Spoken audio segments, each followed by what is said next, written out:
this integration and connection between the peninsula and the Ukrainian mainland is really key for us to understand, because so many seem to think that we can just make a deal with the Russian Federation, hand over Crimea as if the issue will go away. And Russians keep saying Krim nash, Crimea is ours. It speaks to this insecurity and this knowledge, frankly, that Crimea is not theirs. Ukraine is blamed for cooperation with Hitler. From an academic perspective, it ticks every box. How about neo-Nazis in Ukraine, especially Unit Azov is blamed for that? This notion of, a Ukraine for Ukrainians. For a lot of Western politicians and analysts, if they could sacrifice Ukraine to achieve that stability, they would.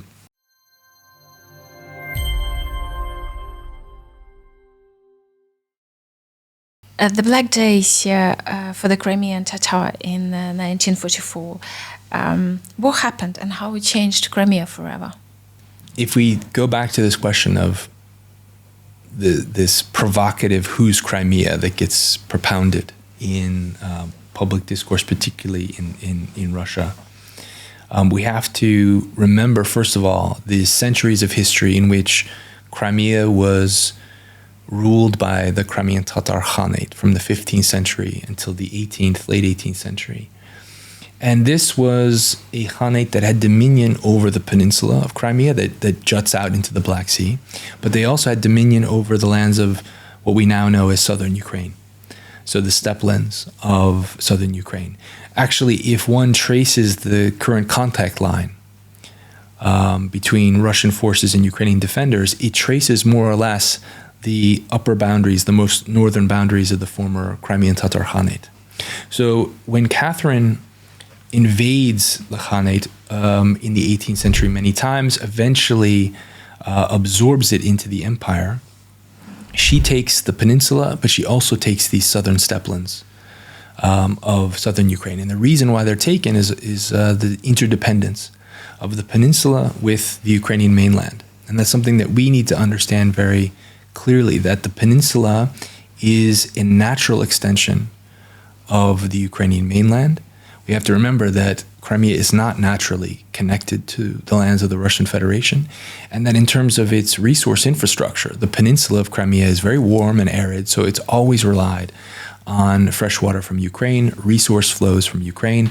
This integration and connection between the peninsula and the Ukrainian mainland is really key for us to understand, because so many seem to think that we can just make a deal with the Russian Federation, hand over Crimea as if the issue will go away. That's not tenable. And we can look at centuries of history of this interdependence between the peninsula and the mainland to see why. So in the 18th century, the Khanate is absorbed into the Russian Empire. And after the Crimean War of the 19th century, this is when Russian imperial expansion in the 19th century was faced down by British, Ottoman allies, and stopped that imperial expansion and saw a Russian defeat. That defeat, however, stopped expansion in the Black Sea region, but the Tsars were able to keep control of the Crimean Peninsula. But after that war, the Tsar decided to order what he called at the time an очищение, a cleansing of the Crimean Tatar people from the peninsula. So this desire on the part of Russian rulers to erase and destroy the stewards of the Crimean Peninsula for centuries has been a perennial objective of theirs. And it speaks to this uncertainty and insecurity on the part of Russian power vis-a-vis Crimea. The reason why many reply to the question, Che Krim with Krim nash, Crimea is ours, it's a rather desperate response to an uncertain situation, frankly. It looks confident, but the great scholar of empire, Edward Said, used to say that, if you really belong in a place, you don't need to keep saying it over and over and over again.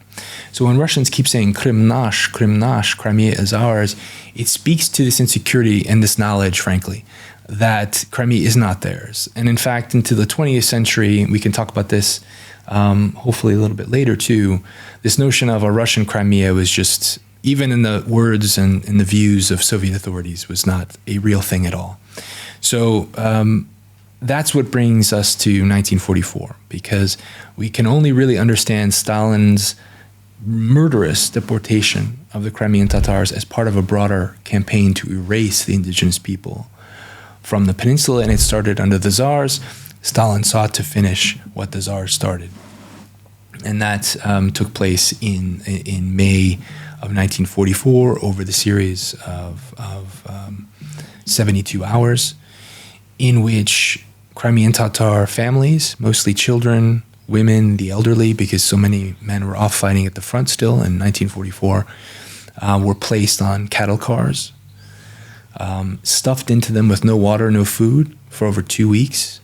There were no toilets. People died en masse. Children died en masse. The NKVD agents threw their bodies out along the way, so families have no idea where their loved ones were buried.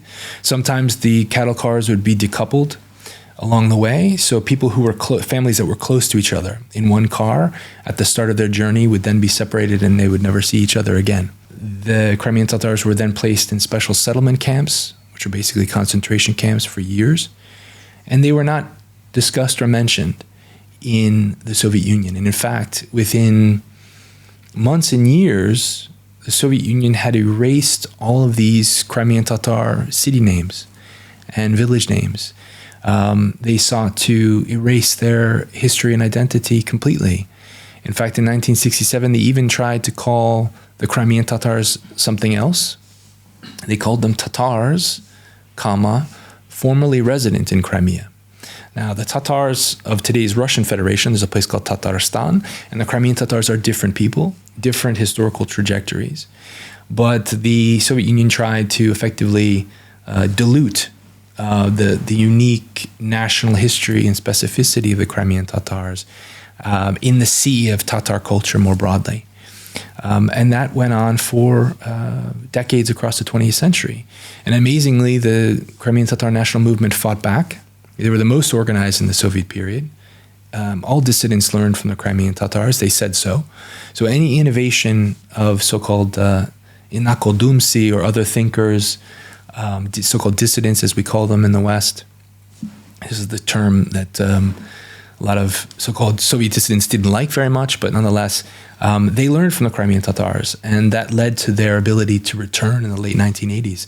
So a story of a people exiled, subject to genocide, but a people who kept fighting through pacifist, nonviolent resistance and managed to go back to their homeland at the end of the Soviet period, which is a remarkable triumph. But we see now history, to an extent, repeating itself with a new kind of oppression of the Crimean Tatars, a new kind of deportation. So when we talk about the deportation of the Crimean Tatars today, unfortunately, we have a horrific new frame to place it in when we see peoples in occupied Ukraine being deported to far reaches of the Russian Federation, even as far as the Sea of Japan. Especially children without parents. And children. And this is a shocking and, infuriating, heartbreaking realization is how these children have been subject to such horror, being pulled from their families or being taken from families who've just been killed and presented with this view of the world that is twisted and frankly demented. And rightly, the international community has indicted Vladimir Putin for this crime, and hopefully he'll be indicted for many more. Yeah, but it's just not just him. There's such thing as collective Putin. Those people who helping him or doing it behind his back or with his directions or instructions. During Soviet time, there was a politics and unofficial when the former military officers were not allowed to, after they retired, were not allowed to settle in St. Petersburg and Moscow, and they were encouraged to go to Crimea to assimilate, and this is the steps which brought us to the Russian Crimea, or the Crimeans who hate Ukrainians or would like to be part of Russia. Would you agree? Because sometimes people in the comments write me, the Crimeans, they hate Ukraine, they hate Ukrainians, they don't want to be part of Ukraine. How would you reply on that? Well, YouTube comments can be, let's say, intriguing, to put it kindly.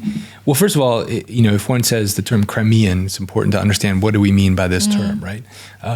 That's exactly what used the word in the comments. Crimeans. Right, Crimeans, right. Well, let's take a step back again and ask ourselves, why do we have this view of a Russian Crimea? So I just laid out this history that really until the 20th century, if one looks at the demography of Crimea, for instance, and you look at the middle of the 19th century, 75 to 80% of the entire population of Crimea was Crimean Tatar.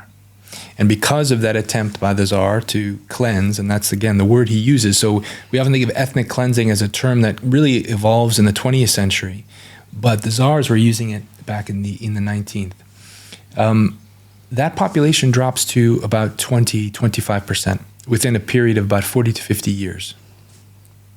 So that's done through deportations, displacements, murder.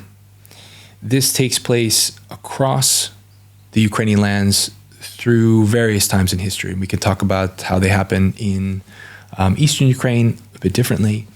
But that leads us to 1944. And when the Crimean Tatars are expelled from the Crimean Peninsula, it leads to an economic collapse of Crimea. And this is something that Khrushchev notices in 1953. When he goes there, he's shocked by the poverty of Crimea. He's shocked by the way in which the peninsula has not rebounded since the Second World War. He sees this economic deprivation, and he encounters a lot of people who come over to him and say, we're settlers here. And they're not coming over with compliments to Khrushchev, they're coming over with complaints. And a lot of these complaints are, we were sent here, but we have no way of farming, we don't know how to farm. We are not, even though they've taken Crimean Tatar homes and Crimean Tatar property, and that's important for us to understand, is that when the Crimean Tatars were deported, roughly 200,000 people, all of their property, all of their land, all of their homes were redistributed to Soviet settlers. 60,000 Soviet settlers within the first 2 to 3 years after the deportation.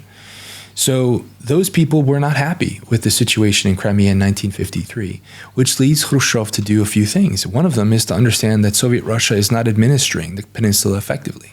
We have ample documentation of Khrushchev's disappointment and many other members of the Politburo who are seeing the Russian Soviet elites not tending to Crimea well. And it makes sense because, again, Crimea is attached geostrategically, geographically, with mainland Ukraine.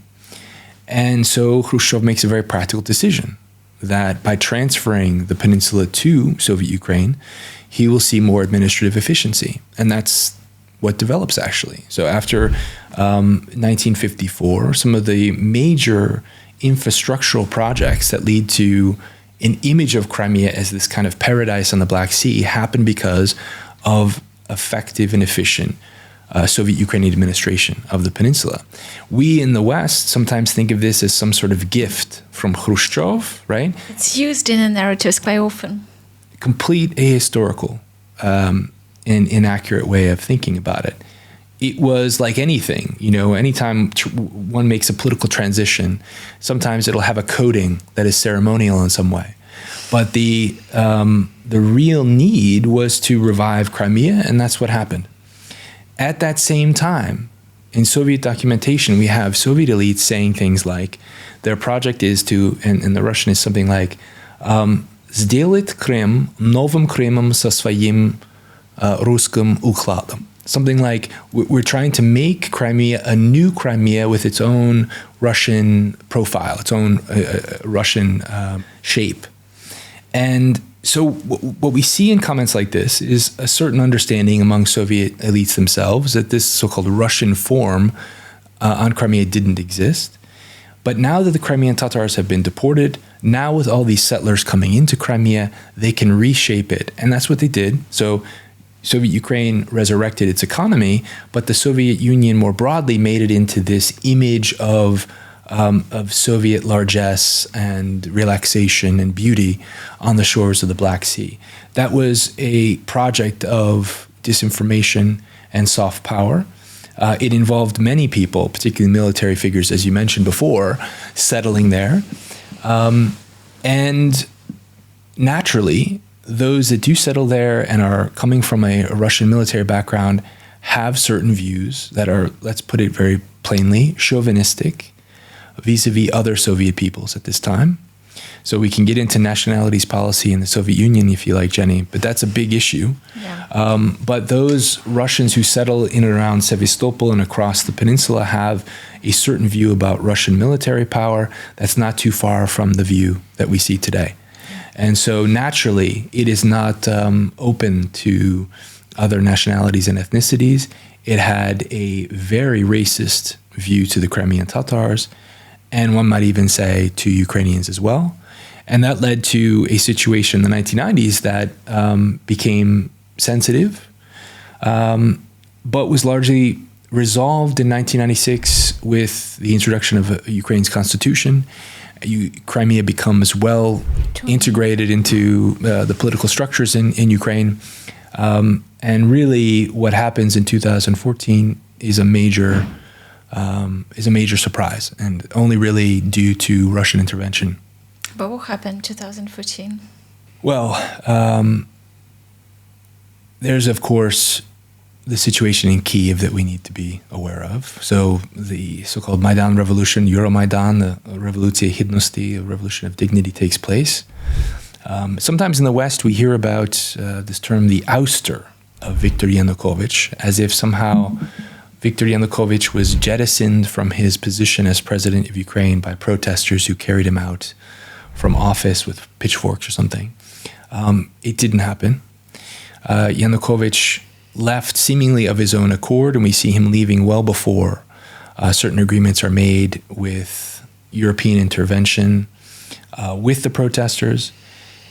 When he does leave, it opens up a space for the Russian Federation to say one clear thing about Ukraine, and that is that a coup has taken place, and their obligations under international law are null and void. So Dmitry Medvedev uses that within, I think, a day or two of Yanukovych disappearing. That then lets the Russian Federation push a narrative, particularly in the West, that some sort of fascist coup has taken place in Kyiv. Of course, nothing of the sort took place. It leads to great uncertainty in Crimea and in eastern Ukraine as well. The appetite for any kind of separatism in Crimea was minimal. So we have ample sociological data, studies and surveys in the run-up to 2013 that are quite significant with a large sample size. All of them show major and significant, overwhelming majoritarian support for this view, that Crimea should be a part of Ukraine, that Crimea is Ukraine. Those who were separatists, I mean, I'm coming from the United States, there are separatists and crackpots in nearly every state in the US. The existence of separatism doesn't mean there's a broad public appetite for it. Ukraine was really no different at this time, but it's through Russian asymmetric warfare and intervention that it happens in Crimea. In the West, I think we failed to see how violent it was.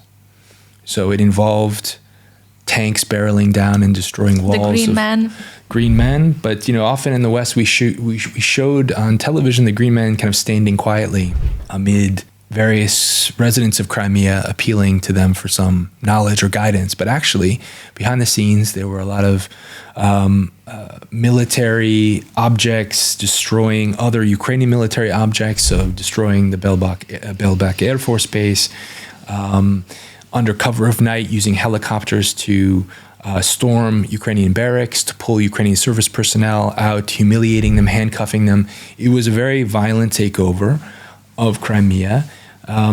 There's ample evidence of it on YouTube, for instance. Russian special forces celebrate these operations openly. And then they received medals and all the awards, you name it. And they had the Crimea Days sometime in March. Yeah, absolutely. And it's important, I think it's the 20th or 21st of February, when these various awards and medals and coins are given to service personnel who served in this annexation operation that dated well before the events of March, when we started in the West paying close attention to what was taking place. So this was a hostile, violent seizure of the territory of a sovereign, independent country. This notion of self-determination, of a referendum, it's completely out of a disinformation handbook that should have been seen at the time here, and to an extent was by some. But because of the uncertainty and the lack of expertise of Ukraine and journalists on the ground in Ukraine who are part of different Western agencies, we had some people parachuting in from Moscow, for instance, but it's a big problem when people don't have a broader background to understand the broader nuance in a country like Ukraine, which is very complex. And we fail to see very clearly and speak clearly about this seizure of territory.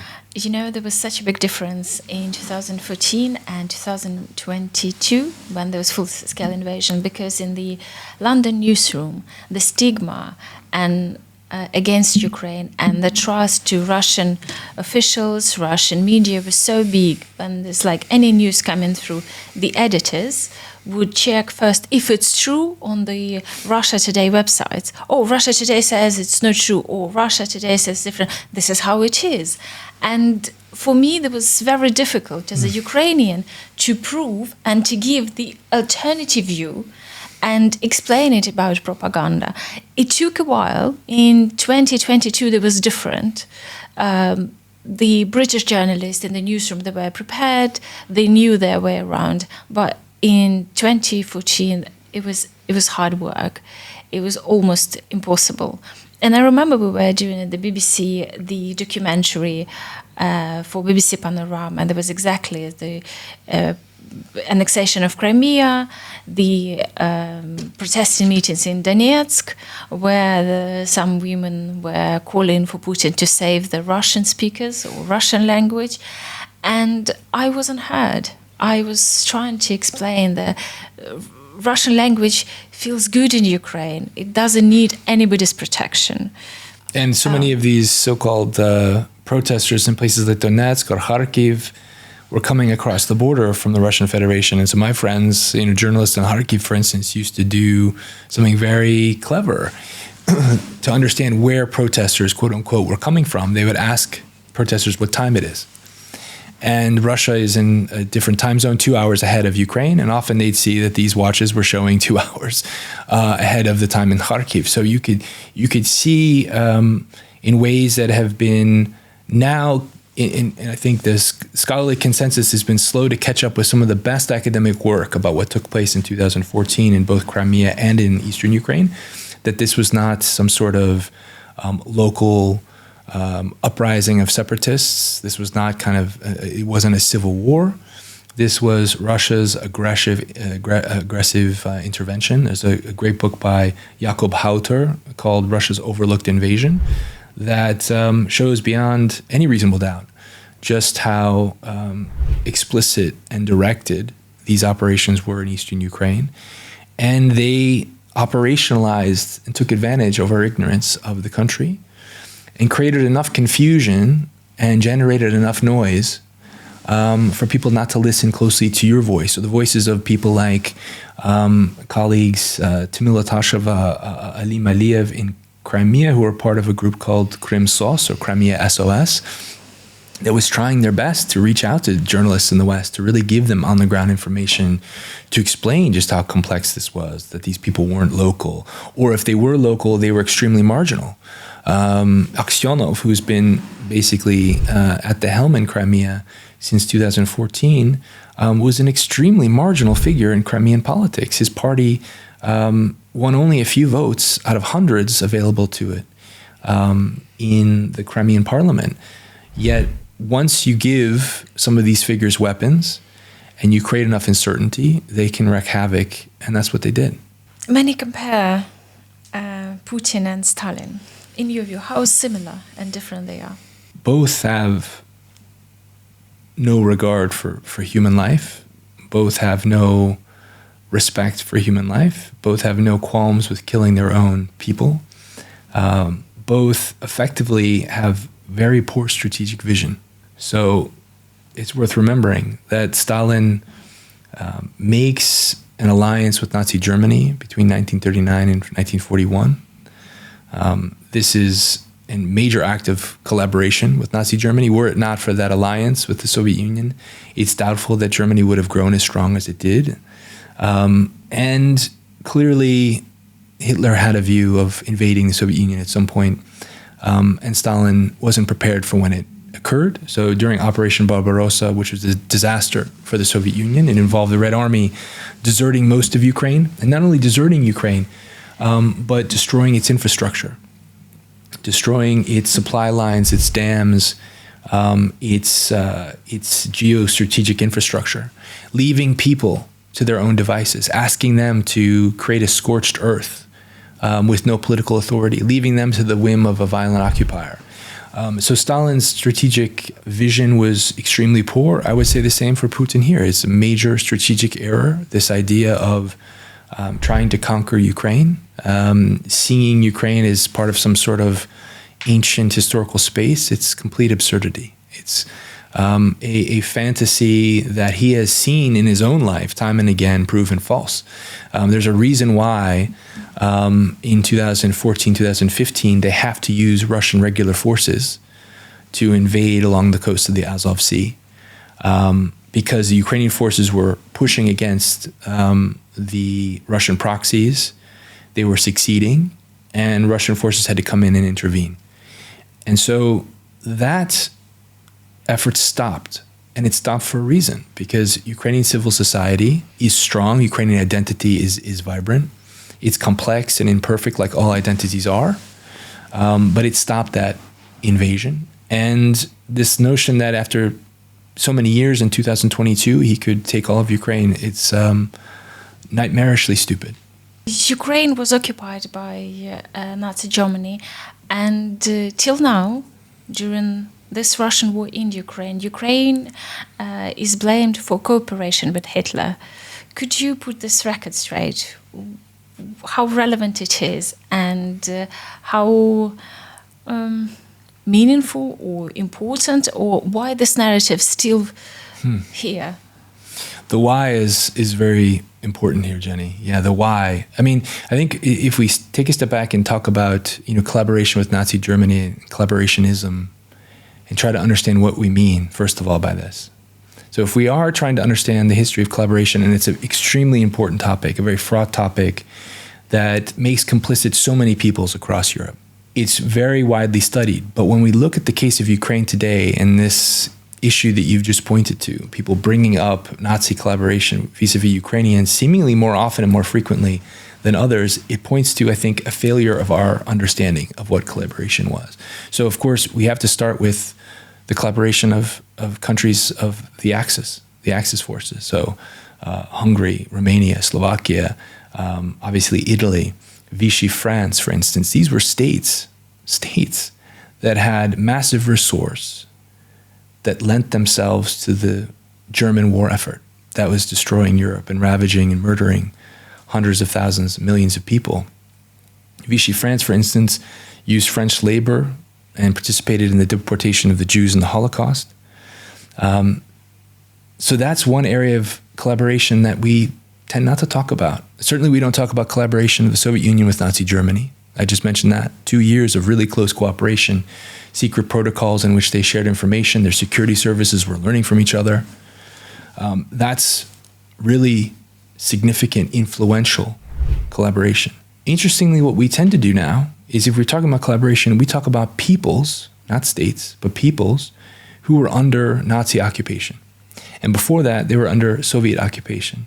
And if we look at Ukraine, we have to remember that in 1941, 6 to 7 years before, it's believed an estimate of 4 million to 6 million Ukrainians were killed in the genocidal Holodomor, man-made famine of 1932-33.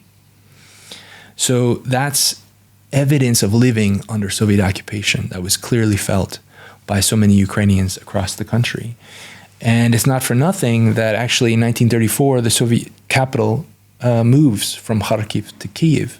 It's in many respects evidence that they felt the Ukrainian movement had been defeated enough that they could then place the capital, the Soviet capital, in Kyiv itself in 1934. So when the Soviet Union and Soviet Ukraine are invaded, the peoples there are abandoned by the Soviet regime. They're abandoned by the Red Army. They're meant to fend for themselves. So these are people without a state and its resources. They have no authority and control. So often, if we're looking at this as a problem of knowledge, why are we focusing on the collaboration of peoples with little power in Central Europe and avoiding the question of collaboration with states that were much more influential in driving the Germans to proceed with more aggression in Europe. That's a big intellectual problem. And I think to some degree, this focus on collaboration of Lithuanians, Latvians, Estonians, Ukrainians, it's a way for us in the West to forget about the collaboration of states that was arguably much more influential. And this hyper-focus, of course, on those Ukrainians who, relatively speaking, were in the minority in assisting the German occupiers, is in many respects an ability on our side to forget local Western European collaboration and focus on those with little authority and agency and little voice in history. So it's important for us to remember that those who did collaborate, and they did, some did indeed volunteer to collaborate. Sometimes they believed in the ability of aligning themselves with Germany so as to win, finally, an independent Ukrainian state, to give their values a home, particularly vis-a-vis the horrors of Soviet occupation that they had experienced. And others were forced into these positions under occupation. But on the whole, they were a minority. The majority were fighting either in the Red Army or Ukrainians were fighting in partisan movements. The same goes for the Crimean Tatars. The Crimean Tatars, in the vast majority, fought in the Red Army or for the partisan movements. Some, just like Russians, the Vlasov Russian liberation movement, had 10 divisions. It was thousands of people. The Russians have a history of collaboration there too that's even more organized in some respects than this rather fragmented Ukrainian experience. So that's a long-winded answer to say a lot of this discussion about collaboration in Ukraine is evidence of information warfare on the side of the Kremlin. It is disproportionate, and it is really fueling, as we've seen, this murderous genocidal aggression from the Russian side. So the moment they can say they're denazifying Ukraine, I mean, it's an absurd idea. But when one considers that they've been pushing this logic of Ukrainian collaborators, Latvian collaborators, etc., avoiding their own history of collaboration, both between 1939 and 41, the Vlasov Liberation Army, avoiding that completely, never discussing it. Because, of course, in large part, Soviet Russia wasn't occupied by Nazi forces. Those who were subject to the horrors of this totalitarian occupation were forced into positions of collaboration, but most somehow, amazingly, avoided it. And yet somehow we keep talking about it. So we need to understand that the reason why this question keeps getting asked is it's primarily driven by Russian informational warfare. That is taking advantage of our ignorance of Ukraine and the complexity of this history and fueling an ideology of genocidal, murderous, fascist aggression. And that's what it is. I mean, from an academic perspective, it ticks every box. How about neo-Nazis in Ukraine? Especially Unit Azov is blamed for that because they are nationalist, as again, there's such a strong stigma, especially among Western journalists. I remember doing one or another documentary, and if in any case Azov fighter or officer or their symbolics somewhere at the background, it's just people are terrified. They don't want to have anything to do with Azov because allegedly they are neo-Nazi. What would you say about that? Well, first of all, we need to talk about why, again, these terms keep coming up and why it is that a name like Azov, or if we think about it differently, a name like Bandera, or before Bandera, a name like Petlura, or a name like Mazepa before Petlura, why these names, boogeymen, keep being used to frighten those Western observers who are trying to make sense of Ukraine today. It is, again, the influence of Russian information operations. We have to understand that, first of all. Now, as a purely historical matter, it's absolutely the case that the Azov Battalion in 2014 had a very predominant membership among so-called ultranationalists or neo-Nazis. Whether that is in fact accurate is not quite clear. The big thing is these are extreme nationalists who have xenophobic ideas, who believe in the, let's say, cult of the leader. They were very much involved in forming this influential volunteer battalion. Part of the reason why they were made into this boogeyman figure is they were very effective in the military space. And after a while, however, once the chaos of 2014 could subside, the Ukrainian military absorbed the Azov battalion and became a much more politically, ideologically diverse battalion. Its origins had a connection. That's absolutely true. But the Azov battalion today, just like any military, and I can tell you with some certainty about aspects to American, soldiers, and their ideologies are not always ones that celebrate liberal democracy. Let me put it that way. They're all over the place. We can find bad people with difficult ideologies anywhere we look. But in the case of Azov, the battalion changed, became much more diverse, and became subject to the command and control of the Ukrainian military, and no longer has that ideological component as central anymore. And so it's important for us to take, once again, into account the breadth of time, and to see that indeed something may have been the case in 2014 has changed radically in 2022, and to believe that the two are the same is just intellectually suspect in the extreme. Azov fighters, they joke, and when you know Ukrainian history, it's difficult to risk not to be nationalistic or patriotic, because then you realize how much Ukraine was oppressed, and basically for the past at least 100, 200 years was fighting all the time for survival. And it's a miracle to see that Ukraine as a nation still exists, comparing there being a battlefield between empires and having such a vast territory. That's important for us to mention here, because we often use the term nationalist, and in public discourse, nationalist usually means extreme nationalism. This xenophobic, exclusionary nationalism. The mainstream of Ukrainian nationalism is not that. The mainstream of Ukrainian nationalism is what we call civic nationalism. That is, the nationalism that believes that a community should have a state in which to offer their values, their aspirations, their dreams a home. So in the case of Ukrainian history over centuries, you're absolutely right. In the midst of all this colonial oppression, in the midst of language bans, forced displacements, genocidal aggression, murderous purges, the mainstream of Ukrainian nationalism has been civic nationalism. The notion that you can be Russian, Polish, Crimean Tatar, Hungarian, and become Ukrainian. That Ukrainian identity is ideational. It's a belief in this, I mentioned the term earlier, volia, a defiant freedom that had a lot of attachment to this question of the anti-serfdom movement, but also was highly anti-colonial. So Taras Shevchenko, we talked about him before, but he's a figure who's probably the most vociferous, most vocal anti-colonial poet of the 19th century. I would challenge anyone to find someone who does not condemn colonialist aggression more forcefully than he does. And yet, for him, the Ukrainian idea was one that you could adopt, no matter your background, no matter your language. And that has been the driving mainstream of Ukrainian national identity for centuries. On the extremes, on the margins, certainly, just like with any national identity, you're going to have people who take it to more exclusionary extremes. This notion of a Ukraine for Ukrainians, you'll get those communities, but they're marginal.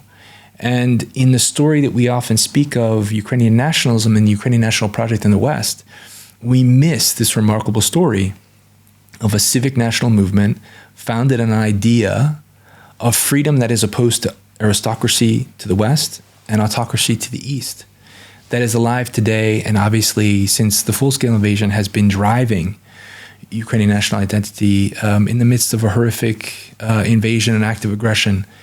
So we need to understand national identity and nationalism in a more sophisticated way, because it's certainly not the case that Ukrainian nationalists are full of these extremists. It's simply not the case at all. What victory you imagine for Ukraine?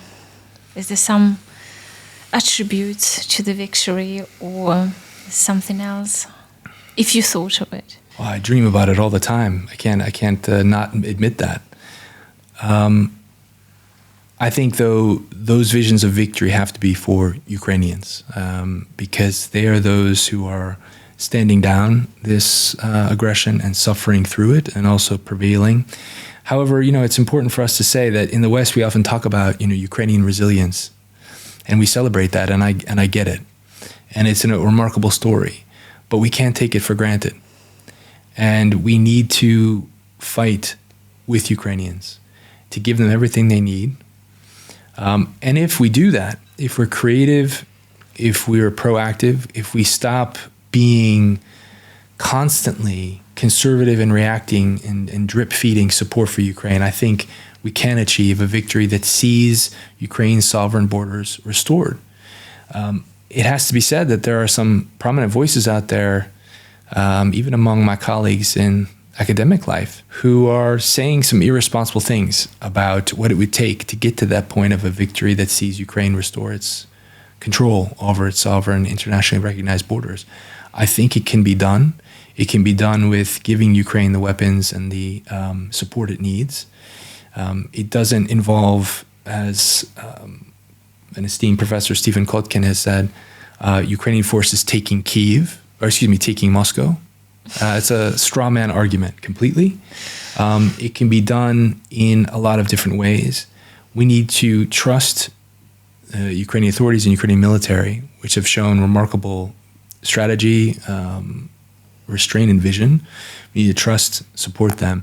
And I think if we do that fully without constantly backing into these calculations of cost and benefits and escalation ladders, and we understand the chaos and the threat that Russia is posing to all of Europe, it's going to take us to be savvy and clever in response, to keep them on their toes.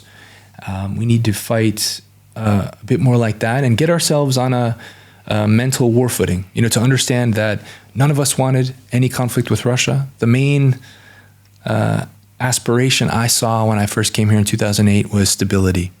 And for a lot of Western politicians and analysts, if they could sacrifice Ukraine to achieve that stability, they would. But we've seen that all those attempts to appease Russia, to keep that stability, to keep making money with Russia, we see what that has done and what it's brought. And all it's brought is more aggression and more death to Europe, and we have to fight it. And the public has to be involved and understand the stakes of it too, because we don't want this war, but Russia does. And Russia's been talking about it, using that word, voyna, on state television every day, well before 2013-14. I mean, really, since the invasion of Georgia, this notion of a war with the West, a war with the United States, has been on the lips of a lot of Russian people for a very long time. That's the way they think. We need to face that unfortunate and horrible knowledge and realize we need to defend ourselves and stop imagining this is just going to go away. Thank you. Thank you for watching. Today I was in Cambridge with Rory Finnin, and if you're interested in the subject of Crimea and Ukraine, please read the book. I did really enjoy it, and I still come back to it. And thank you very much for all your comments and like and shares and discussions we have in the comments. Please keep. I read all of the comments, and I try to reply you.